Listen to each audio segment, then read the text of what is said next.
In the dimly lit room, Jania sits alone, the glow of her phone screen reflecting in her sorrowful eyes. Muffled yelling rises from downstairs, amplifying the silence and her growing isolation. The door creaks open, revealing her mom, her shoulders slumped with the weight of exhaustion.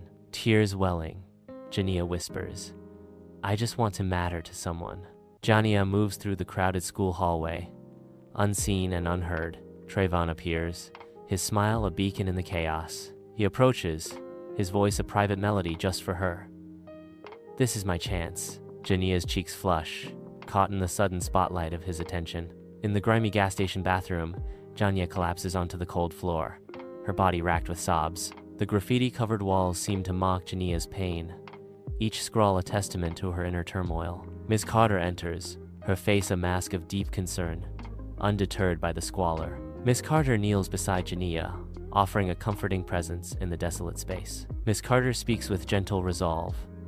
"You don't let someone else's lie define your truth." In the vibrant chaos of the high school cafeteria, Alyssa reigns supreme, her laughter mingling with the lunchtime buzz. Her calculating gaze settles upon Marcus, standing apart near the vending machines, seemingly untouched by the cafeteria's social drama. Alyssa's intrigue is piqued as she whispers, "He's kind of cute." Jade scoffs. "Marcus Lane? Seriously? He's so not your type, Alyssa."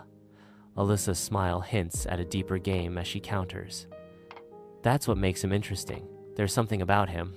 At the volunteer center, Alyssa stands shuffling papers, a forced smile plastered on her face. Her eyes dart towards Marcus, who leans against the wall, his expression skeptical. Marcus watches Alyssa, his doubt palpable, his eyebrow raised in silent question. Coach Will enters, his eyes twinkling as he observes the scene unfolding before him. Coach Will approaches, subtly inserting himself into their peculiar dynamic. Coach Will's voice booms with feigned surprise.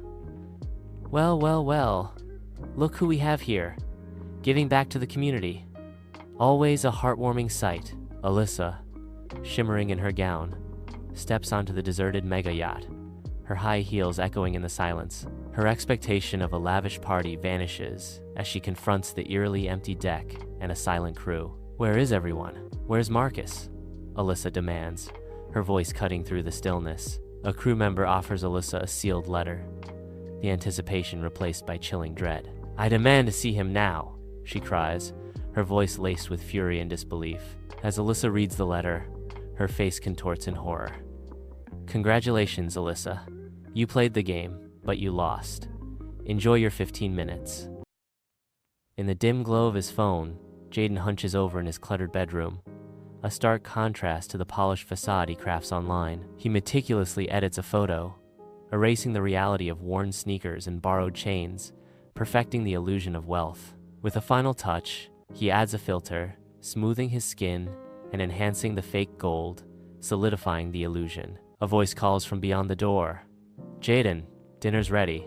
At Lincoln High, Jaden strides through the hallway, his confidence a beacon in the crowded space. Whispers follow him like shadows, fueling his swagger.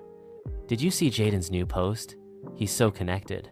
A smirk plays on Jaden's lips as he basks in the silent admiration, navigating the sea of faces with practiced ease. The air shifts as Dre, a looming figure, steps into Jaden's path, his crew solidifying the blockade. Dre's voice cuts through the hallway's hum, laced with threat.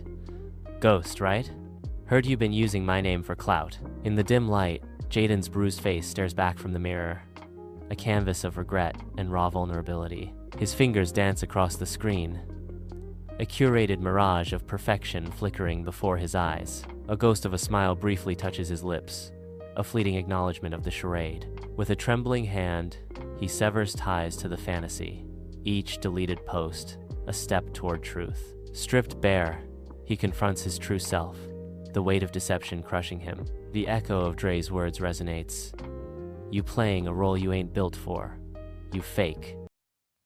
Jalen commands the court with effortless skill, his every move scrutinized by the silent ranks of college scouts. Pausing, a grin lights up Jalen's face as he turns to Ariana, his lifelong confidant. With a playful smirk, Jalen asks, "So, when we're both famous, which mansion are we gonna crash first?" Ariana retorts with a dismissive wave.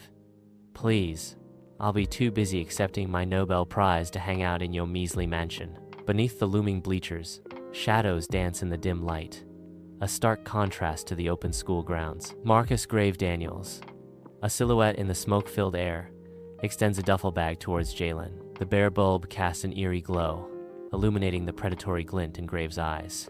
Jalen stares at the bag, a mix of fear and anticipation in his eyes. Graves' voice cuts through the silence. Easy money, kid. All you gotta do is... The duffel bag hangs between them, a symbol of temptation and danger.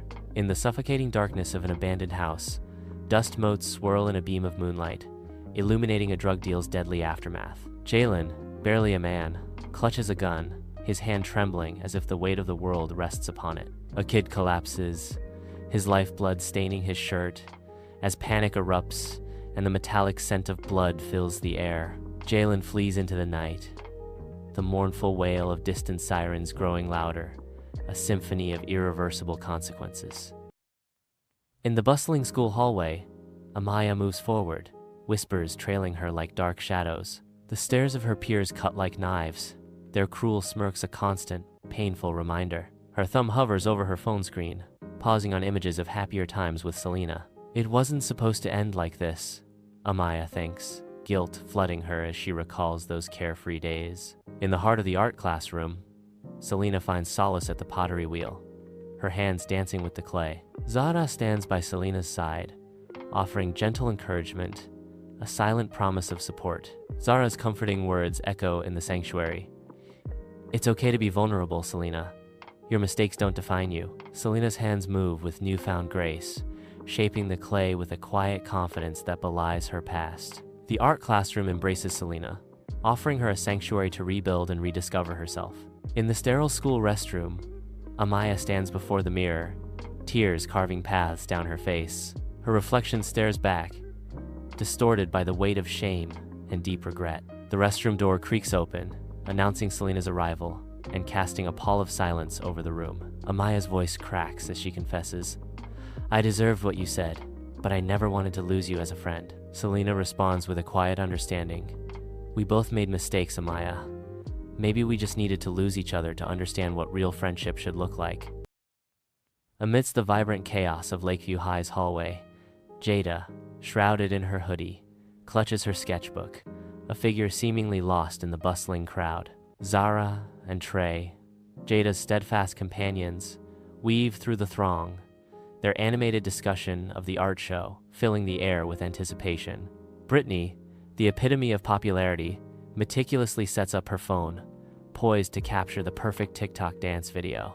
Unknowingly, Jada drifts into Brittany's frame, her face unknowingly etched with a sarcastic expression that the camera captures with unflinching precision. Brittany barely acknowledges the intrusion, her annoyance flashing across her face at the unexpected disruption. In the dim glow of her room, Jada stares wide-eyed at her phone, a storm of disbelief brewing within. The digital world explodes as her follower count skyrockets, each notification a blow to her composure. Distorted images of herself flood her screen, each meme a mocking echo in the digital void. Torn between confusion and disbelief, Jada whispers, This is insane. I don't even know why people care. The insistent buzz of a video call pierces the digital chaos, offering a lifeline of connection. Zara and Trey appear on her screen, their faces a mixture of excitement and concern, bridging the digital divide. Amidst the bright chaos of the school talent show, Jada clutches her hidden canvas, a storm of nerves brewing within. Jordan offers a hollow pep talk, his attention drifting across the crowd, detached from Jada's mounting anxiety. Bathed in the spotlight, Jada steps onto the stage, the covered canvas a stark mystery. With a deep, fortifying breath, she unveils her soul, a raw, faceless self-portrait consumed by swirling shadows. The auditorium falls silent, the audience unsure how to interpret Jada's starkly emotional revelation. Zara and Trey exchange a knowing glance, a silent acknowledgement passing between them in the stunned silence. In the bustling Eastwood High cafeteria, Mia and Jasmine huddle at their usual table, lost in a school project. their laughter creating a world of their own. Brielle, embodying effortless popularity, struts past, her phone discreetly capturing Mia and Jasmine in a fleeting video. Mia notices the subtle movement, a soft blush rising on her cheeks as a pleased smile graces her lips. Jasmine, completely absorbed in the project, remains blissfully unaware of the social dynamics unfolding around her. Brielle uploads the video, setting in motion a silent digital drama. Mia's follower count ticks upward, each new follower a silent witness to her growing online presence. Amidst the pulsating energy of an exclusive party, Mia, stylish and composed, moves through the crowd, subtly tense as she tries to fit in. A text from Jasmine flashes across Mia's phone, a silent cry for help that triggers a wave of embarrassment. Brielle's mischievous nudge pushes Mia to the edge, as she hesitates, caught between the allure of acceptance and the weight of her conscience. Laughter erupts as Mia shares Jasmine's private video, a moment of triumph overshadowed by a gnawing sense of guilt. Mia walks through the crowded hallways of Eastwood High, now a pariah among her peers. Whispers follow her, phones are quickly hidden, and unfollow notifications flood her screen, marking her fall from grace. Mia spots Jasmine, surrounded by friends offering comfort, a stark reminder of her transgression. With tears in her eyes, Mia steels herself to approach Jasmine, the weight of her actions heavy on her shoulders. Mia pleads, "Jasmine, I am so sorry. I know saying sorry isn't enough, but I truly regret what I did. I was wrong, and I understand if you can't forgive me."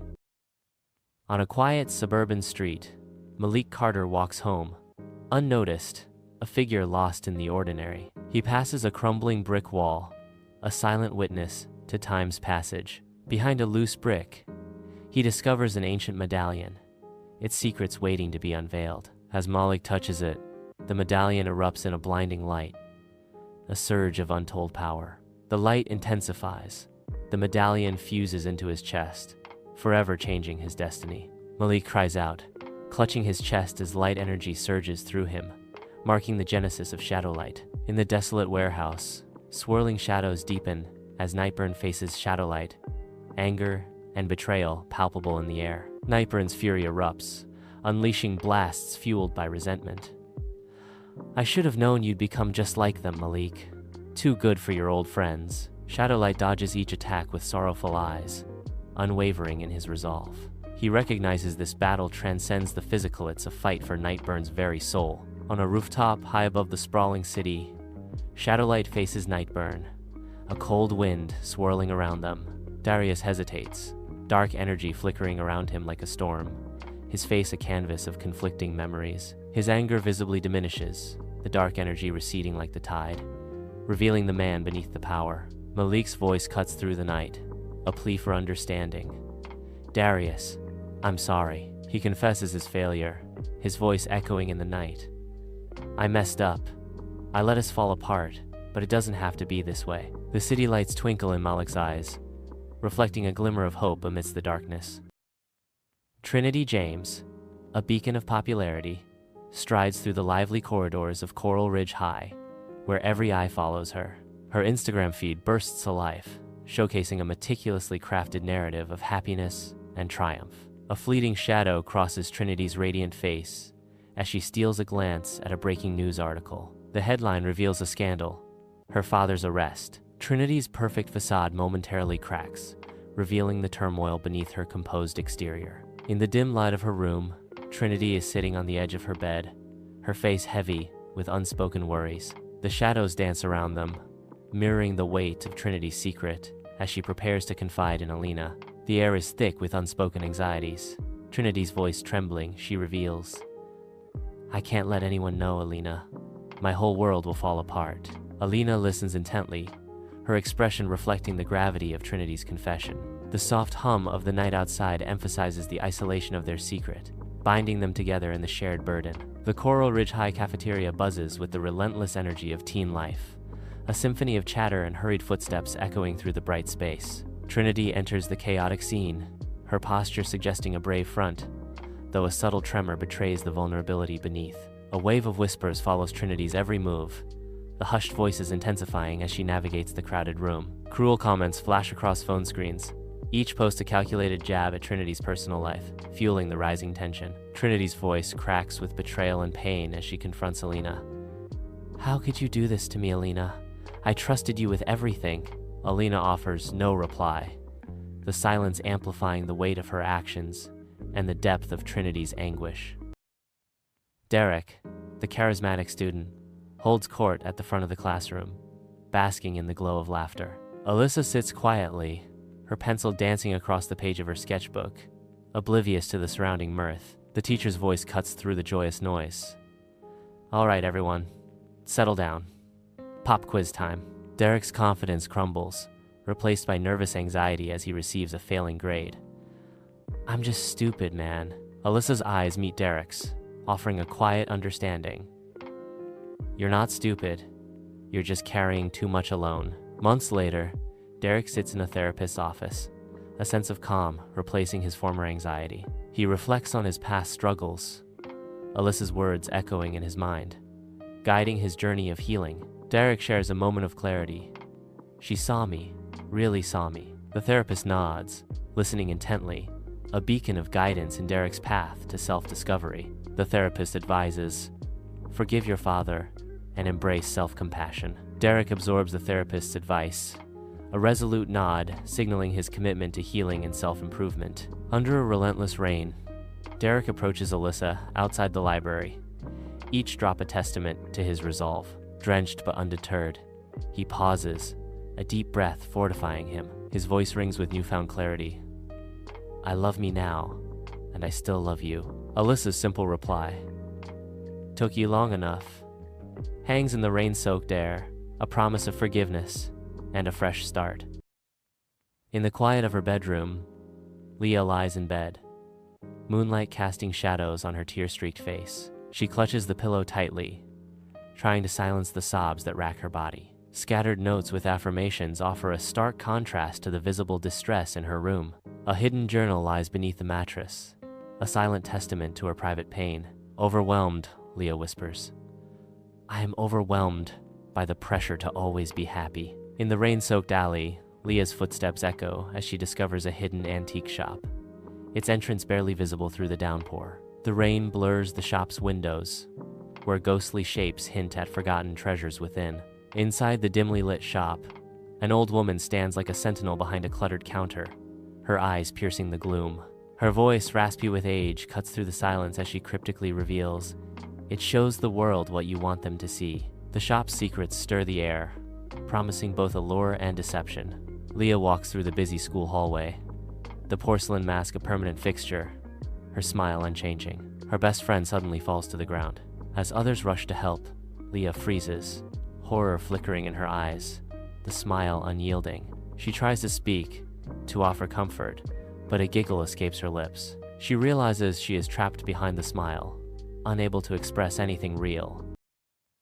In the cozy confines of Mia's bedroom, Mia and Jenna are sprawled out on the bed, a whirlwind of laughter and whispers filling the air. Amidst a sea of magazines and scattered snacks, Mia leans in, her eyes sparkling with mischief as she implores, "Promise you won't tell anyone." Jenna, equally caught up in the moment, responds with unwavering assurance, "I swear, your secret's safe with me." The room is filled with a sense of warmth and intimacy, the bond between Mia and Jenna palpable as they share their deepest thoughts. Giggles erupt like shooting stars, each secret binding them closer together in their shared sanctuary. The night unfolds, a tapestry of whispered confidences and unbreakable promises woven between two kindred spirits. Mia walks through the crowded school hallway, whispers and stares following her every move. Her hands shake as she pulls out her phone, the screen revealing her private messages splashed across the class group chat. Nausea grips her as she reads the embarrassing details, now public knowledge, her face mirroring her shame. Ethan pointedly avoids her, his silence amplifying her crushing sense of isolation. In the art room, Mia sits alone, sketching with fierce focus, pointedly ignoring the whispers and stares of other students. A new group of friends approaches, their eyes widening in appreciation of Mia's artwork. "Your work is amazing. We'd love for you to join our project," the friends say, extending an invitation. Mia hesitates, then smiles softly. "I'd like that." Working alongside them, Mia feels a sense of belonging, realizing she's not as alone as she thought. Sunlight fills the Lincoln High gymnasium as Coach Miller gathers the Ravens, the squeak of sneakers echoing around them. Coach Miller's voice booms. "All right, team, listen up. We're going to the regional championship." Kayla bounces a basketball with confidence, a smirk playing on her lips. Kayla declares, her confidence unyielding. "Of course we are. With me scoring, who can stop us?" Jaden stands slightly apart, clutching a notebook, his mind already strategizing. The gymnasium air hangs heavy with sweat, the sounds of basketball echoing through the night. Coach Miller, his face a roadmap of hard-won battles, addresses his team, his words tinged with disappointment. Kayla stands apart, arms crossed, her cynicism a palpable barrier. Jaden and Marcus, beacons of hope, hang on Coach Miller's every word. Coach Miller's voice resonates through the gymnasium. "You can't win as individuals. You only succeed when you trust each other and play as one." Under the scorching sun, the basketball court vibrates with tension. Kayla, with a knowing glance, whips the ball towards Marcus. Time seems to slow as Marcus rises, the ball arcing gracefully towards the hoop. The buzzer's shriek pierces the air as the ball swishes through the net, sealing their victory. Kayla, Jaden, and Marcus unite in a huddle of pure joy, their faces radiant with pride.